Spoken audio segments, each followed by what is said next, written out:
Funerals can be unsettling for children, and Adam was no exception. Yet, his reaction upon seeing the casket was far from what anyone anticipated. His innocent voice echoed through the room, "Daddy is still alive." It was a sentence that sent shivers down everyone's spine, but no one dared to believe it. However, a curious police officer decided to investigate the claim, and what he found out was truly mind-blowing. The police officer in question was Officer Trent, an old friend of Adam's father. He and Adam's father had been friends since college, and even stayed in touch after their lives parted ways.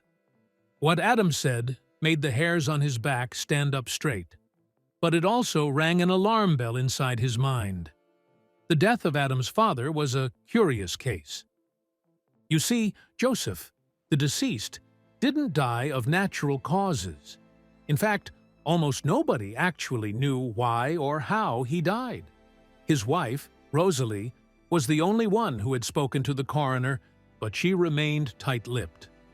At the funeral, the casket was closed, and even Joseph's mother was told she wouldn't be able to see her son one last time. It was all a bit suspicious, softly said. So after the funeral, Officer Trent arranged a court order to be able to look into Joseph's death certificate. When he arrived at the coroner's office, the order in his hand, he saw an uneasy look on the coroner's face.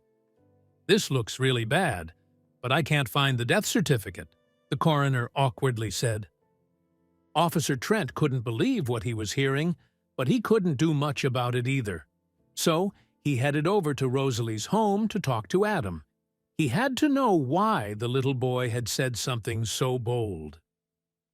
Arriving at Rosalie's house, she was surprised to see Officer Trent at her door, which was understandable because who likes to find an officer on their doorstep? "May I speak with Adam?" Officer Trent kindly asked, noticing Adam standing behind his mother. Rosalie was a bit hesitant, so Officer Trent tried to make the situation lighter. "It's nothing big, just a question for the brave boy," he said, as he made eye contact with Adam. Finally, the boy stepped forward, wanting to help the officer. Rosalie reluctantly stepped aside to let her son through, while Officer Trent crouched down to be on the boy's level. "Just one question, though," Rosalie whispered with determined eyes. Officer Trent nodded and turned his attention back to Adam. "Adam, why did you say that your daddy is still alive the other day?" Adam's eyes darted to the ground as he shifted from one leg to the other. He was nervous. Officer Trent patiently waited for the boy's response. As kids sometimes do, he made a few thinking sounds, then suddenly looked Officer Trent right in the eyes. "I saw him," Adam finally answered. "Where did you Officer Trent wanted to ask, but Rosalie pulled her son back inside the house. "That's enough for today," she said. But something about her had changed. She seemed surprised and worried about her son's answer. Officer Trent had dealt with cases that involved kids before, so he knew this was not the time to push for a longer conversation. Instead, he gave Rosalie his card and told her to call if she or Adam thought of anything else that could be important for him to know about. As he walked up to his car, he looked behind him, but the front door of the house was already closed. Something told him there was more to this story, but it was difficult that the only witness he had was a child. Adam's words echoed inside Trent's mind as he drove home, wondering what Adam could have meant by stating that he had seen his father. That night, Officer Trent sat at his dining room table, staring at his laptop in front of him. He had no idea what to do next. The death certificate was nowhere to be found, which made the coroner a suspect.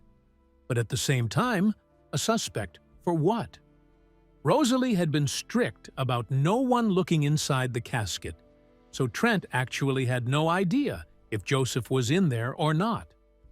Frustrated and a little disappointed in himself, Officer Trent closed his laptop and went to bed. If he wanted to look inside the casket, he would need a warrant. And he was almost 100% sure the judge would never give out a warrant because of something a little boy said. He needed more proof. A lot more proof. The morning was crisp as Officer Trent parked his cruiser outside Rosalie's quaint, ivy-covered house. Stepping out, he adjusted his badge, his face set with determination. Today was about unearthing truths buried too long. He walked up the path, rehearsing his questions, his hand hesitating only slightly before ringing the bell. As he waited, he scanned the windows, pondering the secrets they might hold behind their cheerful curtains. When Rosalie opened the door, her expression was a mixture of surprise and apprehension. "Officer Trent, now's really not a good time," she said, her hand poised as if ready to slam the door shut. Trent met her gaze steadily, his voice calm but insistent. "Rosalie, I understand, but it's imperative we talk about Joseph's case. There's a lot we need to discuss." Her eyes flickered with uncertainty. Then, slowly, she stepped back, allowing him entry. Once inside, Trent didn't waste time. "Rosalie, the death certificate is missing," he stated plainly, watching her reaction closely. No shock crossed her face, only a resigned nod. "I'm not surprised," she responded, her voice tinged with weariness. "Nothing's been right since Joseph passed." Her lack of surprise piqued Trent's curiosity further, suggesting she might know more than she had initially let on. "Rosalie, about Adam. He mentioned seeing his dad." "That's unusual for a child to say without reason," Trent pressed, hoping to break through her guarded demeanor. She sighed, a flicker of anguish crossing her features. "Adam has a vivid imagination," she started hesitantly. "But sometimes I wonder if there's more to his stories." Trent noted the flicker of doubt in her voice, realizing there was much more beneath the surface. Trent sensed her internal conflict, but saw her resolve beginning to waver. "I need to understand what he meant," Trent continued, his tone gentle yet firm. Rosalie looked at him, her eyes filled with a mix of fear and relief. "Okay," she finally whispered, stepping aside further. "Let's talk." As Trent crossed the threshold, the gravity of the conversation that lay ahead seemed to hang in the air, heavy with potential revelations. In the dim light of the living room, Rosalie's voice was barely above a whisper. "Joseph died during an intimate moment. It's why I've been so reluctant." Her cheeks flushed with a mix of sorrow and embarrassment. Trent nodded slowly, understanding her need for privacy, yet also seeing the complexity it added to the investigation. This revelation explained her guarded demeanor and the closed casket at the funeral. Before Trent could ask another question about the missing death certificate, a sharp knock at the door sliced through their conversation. Rosalie tensed, her eyes darting towards the sound. "I wasn't expecting anyone," she murmured as she stood to answer it. Trent waited, his mind racing with possibilities. Who could be interrupting at such a critical moment? As Rosalie opened the door, Adam burst in, his face alight with an urgent need to speak. "Mom, I need to talk to Officer Trent," he exclaimed, his small frame barely containing his excitement. Trent turned to him, signaling him to slow down. "What is it, Adam?" he asked, sensing the importance of what the boy was about to reveal. "I saw him, officer. I really did." Adam's voice was insistent, his eyes wide with sincerity. "Where, Adam? Can you tell me where you saw your dad?" Trent asked, his notebook ready. Adam paced a little, his fingers twitching. "It was by the old playground near our house," he finally said. Trent scribbled down the detail, his curiosity deepening. As Adam spoke, Trent took detailed notes, his interest in the boy's account growing with every word. "He was just there, like always," Adam continued, his voice a mix of confusion and conviction. Trent noted the specific location, considering the implications. The playground was close to their home. Could Joseph have been there recently? Or was Adam's imagination more vivid than they realized? Adam fidgeted in his seat, glancing up at Officer Trent with apprehensive eyes. "I saw him at the mall," he whispered, "the day before the funeral." Trent leaned in, his interest piqued. "Are you sure, Adam?" The boy nodded, biting his lip. "Yes, he was there. I saw him." Trent's mind raced, piecing together what this could mean. Was Joseph really at the mall, or was this a child's hopeful imagining? Resolved, Trent stood up, buttoning his coat. "I'm going to check this out, Adam. Can you tell me anything else about that day?" Adam shook his head. That was all he remembered. Trent nodded, making a mental note to visit the mall first thing tomorrow. The possibility of Joseph being seen alive warranted a thorough investigation, regardless of how slim the chances might seem. The next day, Trent walked through the bustling mall, scanning the crowds. That's when he saw him. A man from behind, eerily similar to Joseph. The same build, the same gait. Trent's pulse quickened as he followed at a distance, trying to get a better look without drawing attention. Could it really be him? Or was it just a striking resemblance? Trent kept his distance, weaving through shoppers with his eyes fixed on the man. He noted every detail. How the man paused at a bookstore, then at a coffee shop, neither place seeming to hold his interest for long. Trent's curiosity mounted with each stop. Why these places? What was he looking for? Or who was he avoiding? As the man left the mall, Trent followed discreetly. The daylight glinted off his dark hair as he moved with a purpose Trent couldn't yet decipher. Where was this man headed? Trent's instincts told him there was more to this story, and he needed to see it through. This wasn't just about verifying a child's sighting anymore. It was about uncovering the truth hiding in plain sight. Trent watched as the man entered a lingerie store, an odd choice that raised his eyebrows. It was a stark contrast to Joseph's usual understated style. Joseph, who preferred bookstores and quiet cafes. This deviation from the norm piqued Trent's curiosity further. What was this man's connection to Joseph, if any at all? The discrepancy in behavior patterns was enough to keep Trent's attention locked on the mysterious figure. Leaving the mall behind, the man walked briskly through the parking lot, unaware of the eyes tracking his every move. Trent followed discreetly, keeping a safe distance. He noticed the man checking his watch frequently, a sign of either nervousness or being late. As they moved farther from the commercial bustle, the surroundings grew quieter, the stakes higher.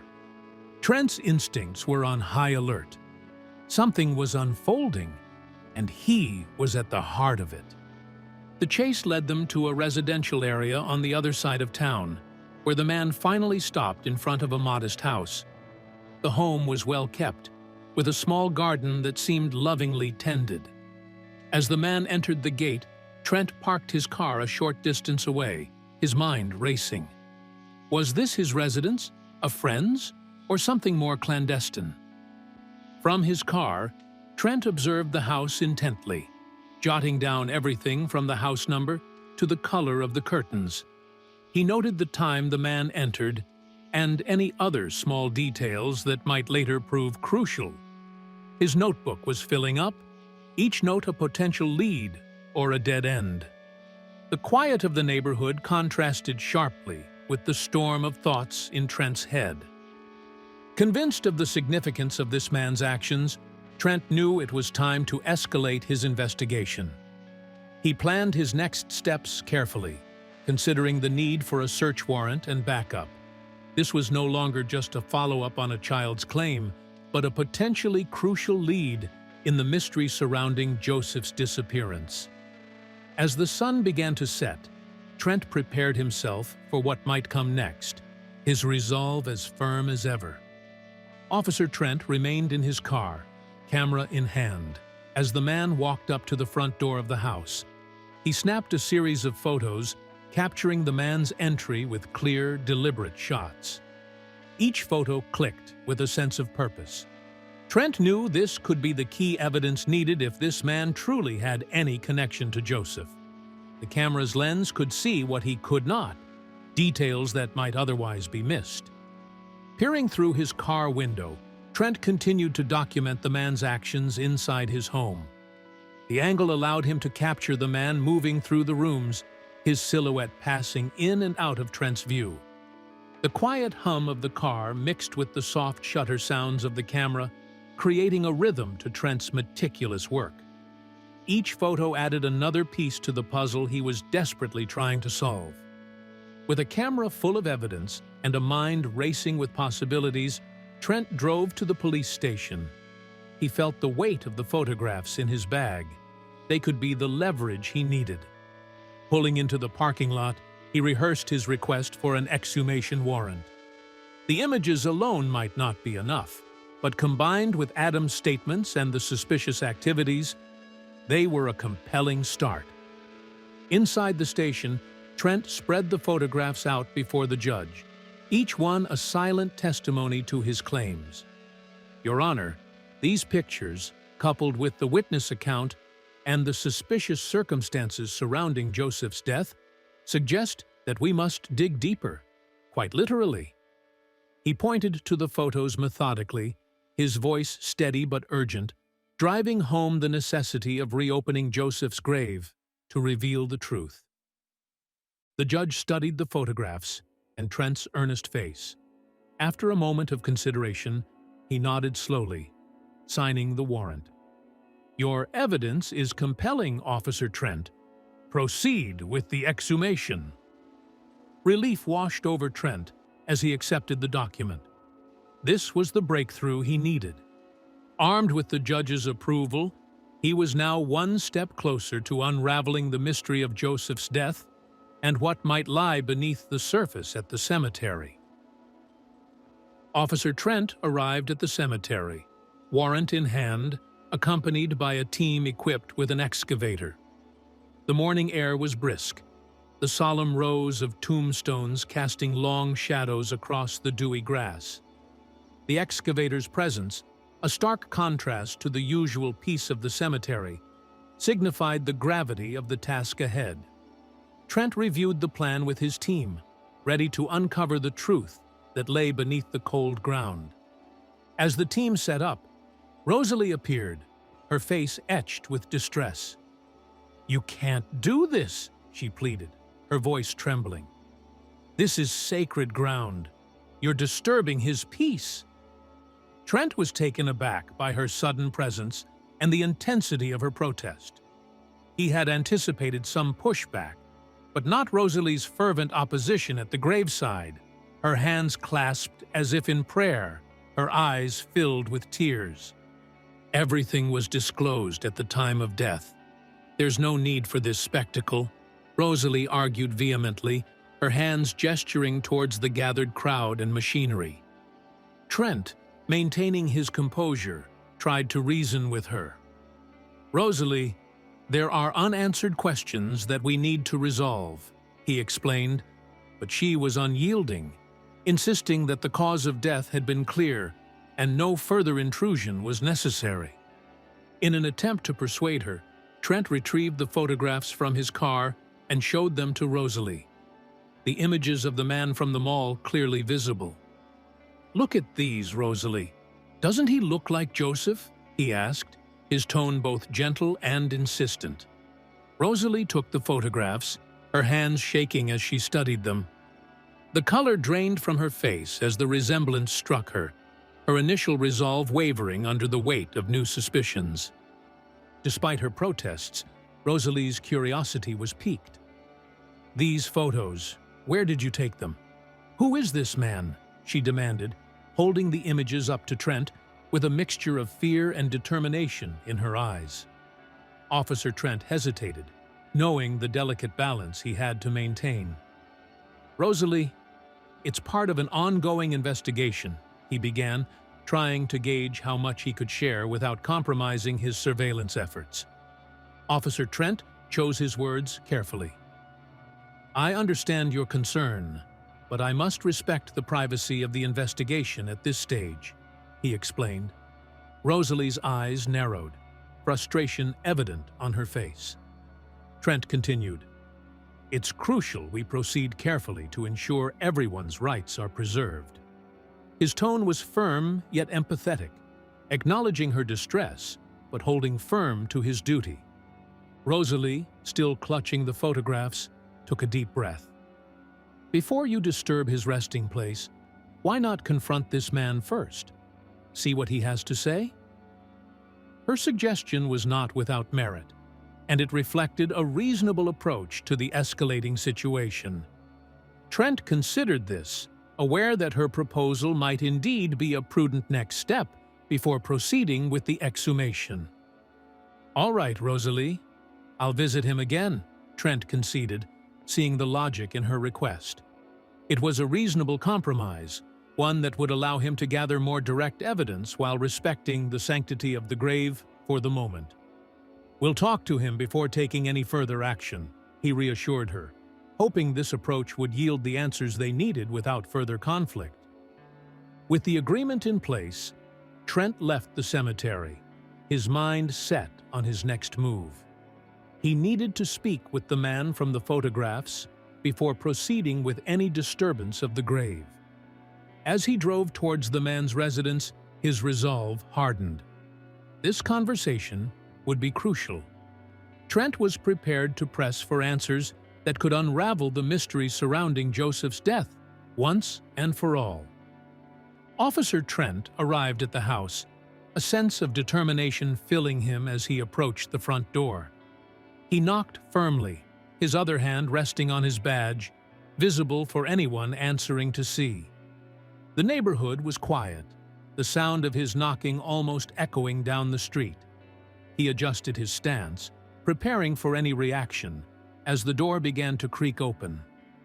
The door swung open to reveal a man, Alex, with a puzzled look on his face. "Can I help you?" Alex asked, eyeing the badge but not recognizing Trent. His expression was cautious, guarded. Trent introduced himself formally, keeping his tone professional but friendly. "I'm Officer Trent from the local police department. May I have a moment of your time?" Inside, Trent wasted no time. "Are you Joseph?" he asked straightforwardly, watching Alex's reactions closely. Alex's confusion deepened, wrinkles forming on his brow. "Joseph? I don't know anyone by that name," he replied, his tone a mixture of confusion and annoyance. Trent observed him intently, trying to discern if this was an act or genuine ignorance. Skeptical of Alex's response, Trent decided to escalate the situation. "I need you to come with me to the police station to clear up some things," Trent stated, his voice firm, leaving no room for negotiation. Alex looked taken aback, his body stiffening. "On what grounds?" he challenged. But Trent was already pulling out the necessary paperwork, his face set with resolve. Alex's resistance grew as he realized Trent was serious. "I haven't done anything wrong," Alex protested, as Trent calmly explained he would be detained for further questioning. When Alex attempted to retreat into the house, Trent acted swiftly, handcuffing him with practiced ease. "I'm sorry, but we need to sort this out," Trent said, guiding a handcuffed Alex to the police car, prepared for the next phase of his investigation. In the Stark interrogation room at the station, Alex sat across from Officer Trent, his face a mask of confusion. "I don't understand why I'm here," he stated firmly, maintaining his identity with conviction. As Trent laid out the photographs of Joseph, Alex looked at each one, shaking his head. "I've never seen this man before," he insisted, clearly puzzled by the accusations and the uncanny resemblance in the photos.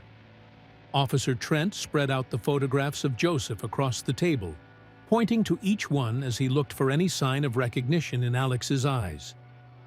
"Are you sure you don't know this man?" Trent asked, his voice tinged with frustration. Alex examined the images with a furrowed brow, but remained adamant. "I told you, I have no idea who this is," he repeated, his denial consistent and firm. With the conversation at a deadlock, Trent leaned back in his chair, rubbing his chin thoughtfully. "Okay, let's try a different approach," he proposed. "How about a DNA test? That should clarify things once and for all." Alex looked wary, but nodded slowly, understanding that this might be the only way to clear his name and end the baffling situation. Just as Trent was about to further discuss the DNA test, the door burst open and Rosalie rushed in, her eyes red from crying. Without hesitation, she collapsed into Alex's arms, sobbing uncontrollably. Alex, taken by surprise, awkwardly wrapped his arms around her, his eyes wide with shock. "I'm sorry. Do I know you?" he whispered to her, his voice filled with genuine confusion and concern. Alex's bewildered expression as he comforted Rosalie only deepened the mystery. He gently patted her back, clearly unsure of how to react to her emotional breakdown. "Who are you?" he asked softly, looking to Trent for explanations. Rosalie, still clinging to him, was too overcome to answer. Trent observed the scene, his mind racing with questions. This unexpected emotional display added another layer of complexity to the unfolding drama. The DNA results were unequivocal. Alex was not Joseph, but his twin, separated at birth and unknown to each other. Officer Trent presented the findings in the quiet of the station's conference room, the papers rustling softly as he laid them out. Alex's face went pale, his eyes wide in disbelief. He had lived his whole life believing he was an only child. The reality of having a twin was overwhelming and surreal. As the implications of the DNA results sank in, Rosalie suddenly gasped, her memory jogged by the revelation. "Joseph was adopted. I completely forgot," she murmured, more to herself than to the others. "His parents mentioned they thought there might have been a sibling." Her words hung in the air, heavy with the newfound possibility that the brothers had been separated as infants, each leading vastly different lives. The room fell silent as everyone processed the implications of Rosalie's recollection. Alex leaned back in his chair, his mind racing. A twin brother, and he was right here, living a separate life? He whispered, his voice tinged with a mix of wonder and sadness. The idea that he had a family, that Joseph had been nearby all along, was a lot to take in. It reshaped his understanding of his own identity. Officer Trent took diligent notes on the new developments. The confirmation of the twin relationship added a significant piece to the puzzle of Joseph's mysterious life and death. He documented each detail, aware that this connection between Alex and Joseph would partly close the case, but also open new avenues for understanding the complexities surrounding Joseph's disappearance and the events leading to his death. With the twin mystery resolved, everyone's perception of the events leading up to Joseph's funeral began to shift. The pieces of the puzzle were coming together, forming a clearer picture of two lives inadvertently intertwined yet distinctly separate. Rosalie, Alex, and even Trent felt the weight of this discovery, realizing how deeply the secrets of the past had affected their present. This revelation not only reshaped their understanding, but also hinted at the closure that might finally be within reach. With the twin mystery finally resolved, the decision was made to leave Joseph's grave undisturbed. This resolution brought a solemn but respectful peace to those involved, particularly Rosalie, who felt that the serenity of Joseph's final resting place should remain intact. The cemetery, with its whispering leaves and somber stones, continued to be a place of reflection and remembrance, untouched by the recent turmoil. In the weeks that followed, Rosalie and Alex maintained regular contact, exploring the strange new connection that had thrust them into each other's lives. Their conversations, initially awkward and hesitant, gradually became more fluid and open. They shared stories of Joseph, Rosalie providing the history and memories, while Alex absorbed every detail, eager to connect with the brother he never knew he had. The day Alex met his nephew Adam was filled with cautious anticipation. Adam, curious yet shy, showed Alex his collection of model airplanes, and it wasn't long before they found common ground. Alex's knowledge of aircraft mechanics, from his years in engineering, fascinated Adam, bridging the gap between them. Their shared interests laid the foundation for a budding relationship, turning initial confusion into a genuine family connection.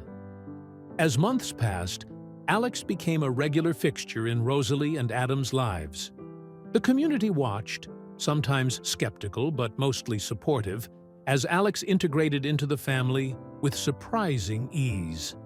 Holiday meals, school events, and casual Saturdays were shared, with Alex often seen laughing with Adam in the backyard or helping Rosalie with household chores.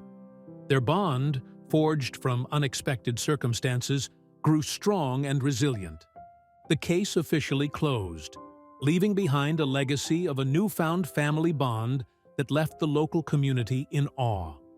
Officer Trent, who had watched the developments from a professional distance, felt a rare satisfaction in seeing how the case unfolded into a positive resolution.